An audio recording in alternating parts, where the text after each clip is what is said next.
Hello दोस्तों, मेरा नाम है सुल्तान अहमद खान और मैं स्वागत करता हूं आप सबका आपके अपने यूट्यूब चैनल पे।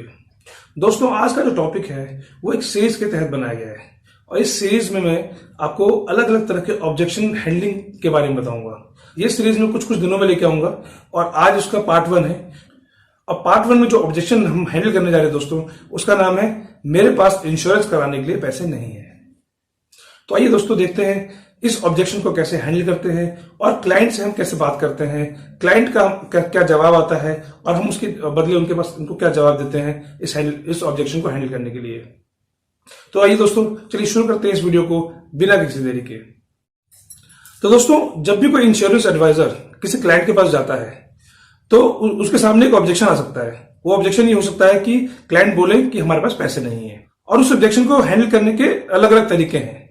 और हो सकता है कि क्लाइंट सही बोल रहे हो, उनके पास पैसा नहीं है, बट ये जानना भी जरूरी है कि वो क्लाइंट उस समय सही बोल रहे हैं या फिर एक ऑब्जेक्शन डाल रहे हैं कि उनको इंश्योरेंस नहीं करवाना।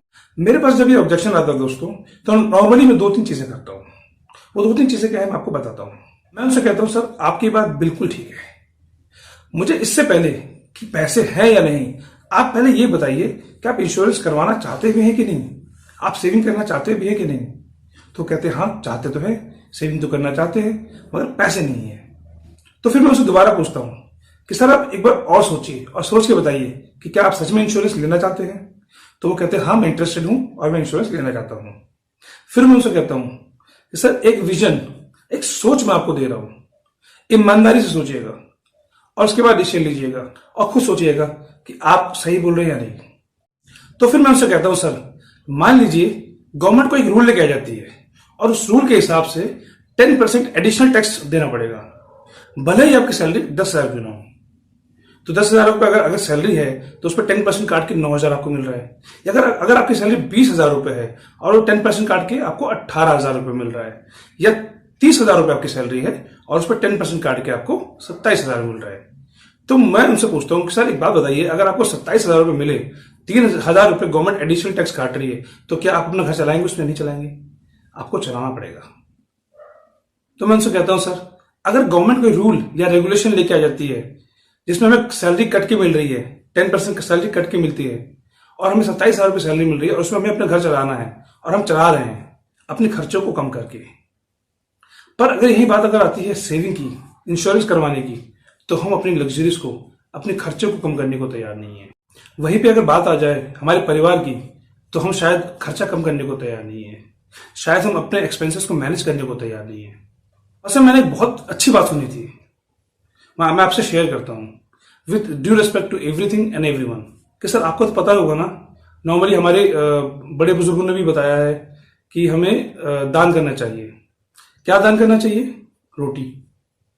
तो मान लीजिए आपकी थाली में 4 रोटी आई, आपने उस 4 रोटी में से 3 रोटी खा ली और 1 रोटी जो है आपने वो किसी गाय को खिला दी या किसी डॉगी को खिला दी।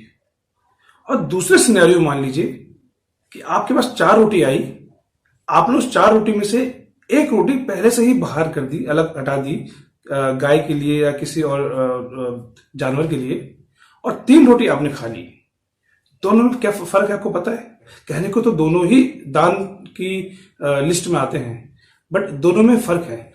एक जो पहला वाला सिनेरियो था दोस्तों, उस वाले में जो रोटी आपने बचाई, खाने के बाद जो रोटी बचाई दोस्तों, वो जूठन के हिसाब से मानी जाएगी। दान है वो, बट आपने 3 खाने के बाद जो 1 बचाई वो जूठन के हिसाब से मानी जाएगी। और दूसरे सिनेरियो में दोस्तों, जो आपने 4 रोटी आई थी, उसमें से 1 रोटी पहले ही हटा दी और 3 रोटी खाई और एक इस नियत से हटाई कि ये रोटी मुझे गाय को देनी है, तो ये दोस्तों ये एक्चुअल दान के नाम के उसमें जानी जाएगी।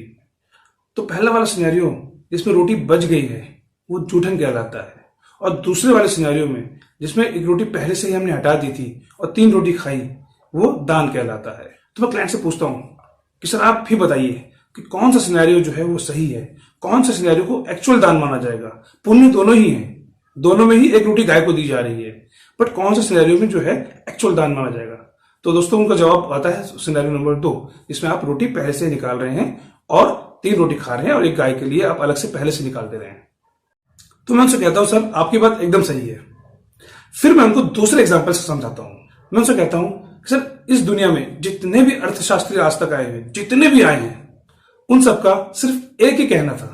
हर किसी ने एक ही बात बोली है कि मान लीजिए अगर आप 100 रुपए कमाते हैं और उसमें से 80 रुपए आपका खर्चा है और 20 रुपए आप बचाते हैं या बचाना चाहते हैं, तो उसको सेव करने के दो तरीके हैं। पहला क्या है? पहला यह है, मान लीजिए 100 रुपए में 80 रुपए यानी 100% में से, या इस तरह से कह सकते हैं 100% में से 80%, तो आपने क्या किया? पहले खर्चा खर्चा खर्चा खर्चा खर्चा करते गए। 100 में से 80% आपने खर्चा कर दिया और बचे हुए 20% को आप जाके सेव करना चाहते हैं। एक तो ये हो पहला सिनेरियो। दूसरे एग्जांपल में क्या होता है दोस्तों कि पहले आप 20% पहले ही बाहर निकाल देते हैं सेविंग करने के लिए, उसके बाद जो बचे हुए 80% है, 80% है, उसको आप खर्चे में शामिल करते हैं, आप उसके बाद उसको खर्चा करते हैं। तो मैं उनसे कहता हूं, सर एक बात बताइए, इन दोनों सिनेरियो में से सबसे ज्यादा सेविंग करने की प्रोबेबिलिटी किसकी है? एक वो जो 80% पहले खर्च कर रहे हैं और बचे हुए को सेव कर रहे हैं, या दूसरे वो जो पहले से ही 20% निकाल दे रहे हैं और 80% उसके बाद जो बच रहा है उसको खर्च कर रहे हैं? तो उनका जवाब आता है कि सिनेरियो नंबर 2, जिसमें पहले ही वो 20% निकाल के रख दे रहे हैं और बाकी 80% को सेव कर रहे हैं। तो फिर मैं उनसे कहता हूं कि सर आप कह रहे हैं कि आपको पॉलिसी तो लेनी है, मगर एक पॉइंट है कि आपके पास पैसे नहीं है। तो क्या जब गवर्नमेंट रेगुलेशन लेके आएगी और आप अपने बच्चों की सेविंग में कटौती करेंगे, आप अपने बच्चों की जो जरूरत की चीजें हैं उसमें कटौती करेंगे, आप अपनी लग्जरीज में कटौती करेंगे, बट वहीं पे अगर मैं आपसे कहूं कि सर आप सिर्फ अपनी इनकम का 10% मुझे दे दीजिए, 10% सेव कर लीजिए, और सर उसके अगेंस्ट मैं आपको प्रॉमिस दे रहा हूं, गॉड फॉरबिड कभी ऐसा ना हो कि कोई मिसहैपनिंग हो जाए आपके साथ, तो ये जो 10% आपने 3,000 रुपए मुझे दिए हैं ना, इससे मैं पूरी 30,000 रुपए की पूर्ति करा दूंगा और लाइफ टाइम वो 30,000 रुपए आपके घर में आते रहेंगे। यानी 30,000 रुपए महीना आप रहें या न रहें, आपके घर में आते रहेंगे। इस तरह की प्रोविजनिंग में करा दूंगा।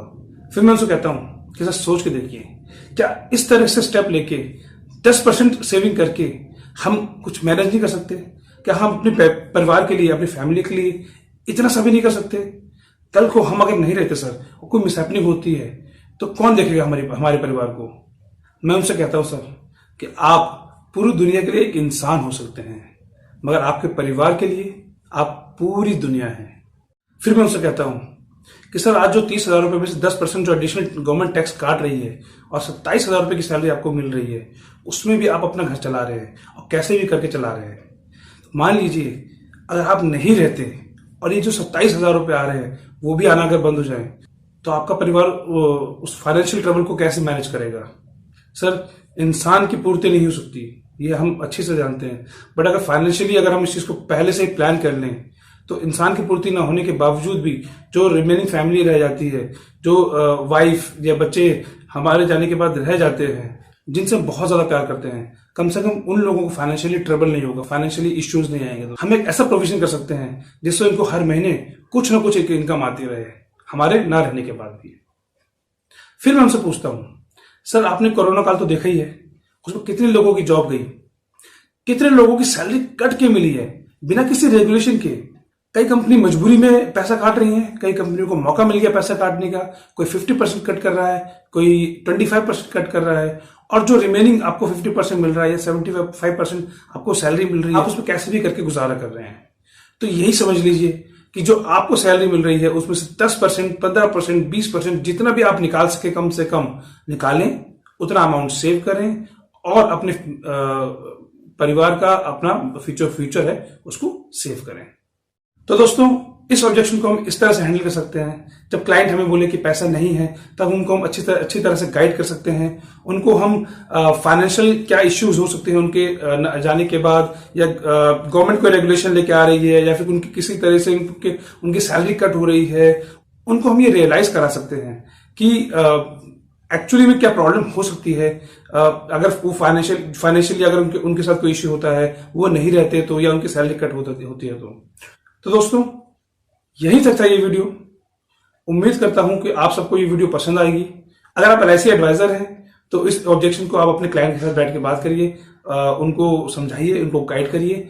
और अगर आप क्लाइंट हैं तो आप खुद इस वीडियो को देखें, एक चिंतन करें, इस वीडियो को समझने की कोशिश करें, इस वीडियो के माध्यम से जो चीजें मैंने बताई हैं उसको समझने की कोशिश करें, और अपने नियरेस्ट जो भी आपके अभिकर्ता हैं उनसे आप मिलें और एक ऐसी प्लानिंग करें, एक ऐसी बेहतरीन प्लानिंग करें जिससे आप अपने बच्चों का, अपने परिवार का, अपनी फैमिली का जो है फ्यूचर सिक्योर कर सके। तो दोस्तों यहीं तक था ये वीडियो। अगर आपको मेरा वीडियो अच्छा लगा है तो इस वीडियो को लाइक करें, कमेंट करें एंड शेयर करें और मेरे चैनल को सब्सक्राइब करें। तो दोस्तों अगले वीडियो में फिर आपसे मिलूंगा मैं। तब तक के लिए आप लोग अपना ध्यान रखें, अपने परिवार का ध्यान रखें, आप लोग खुश रहें, खुशहाल रहें। इन्हीं शुभकामनाओं के साथ मैं सुल्तान अहमद खान आप सब लोगों से विदा लेता हूं। Take care, bye bye, God bless you all.